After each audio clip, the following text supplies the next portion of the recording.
ഒമാനിലെ ഓൺലൈൻ ഭക്ഷണ വിതരണ വിപണിയിൽ വൻ മുന്നേറ്റം. വിപണി മൂല്യം പ്രതിവർഷം 100 മില്യൺ റിയാലെന്ന് ഗതാഗത മന്ത്രി സയ്യിദ് അൽ മവാലി പറഞ്ഞു. ഓരോ 200 വാഹനങ്ങൾക്കും 20 ഒമാനികൾക്ക് തൊഴിൽ നൽകണമെന്ന് നിർബന്ധമാക്കി മന്ത്രാലയം 2000 മോട്ടോർ സൈക്കിളുകൾക്കാണ് ലൈസൻസ് നൽകിയിട്ടുള്ളത്.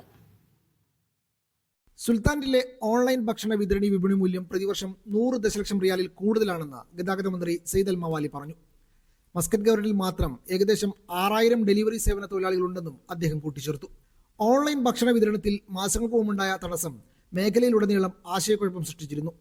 9 അംഗീകൃത ഇടനില സേവന ദാതാക്കൾക്ക് ലൈസൻസുകൾ നൽകിക്കൊണ്ടാണ് അധികാരികൾ നിയന്ത്രണ ചട്ടക്കൂട് പുനഃക്രമീകരിച്ചത്. പുതിയ മാതൃകയിൽ ഈ കമ്പനികൾ പ്ലാറ്റ്ഫോമുകൾക്ക് പകരം ഡെലിവറി പ്രവർത്തനങ്ങൾ കൈകാര്യം ചെയ്യുന്നുണ്ടെന്നും മന്ത്രി പറഞ്ഞു.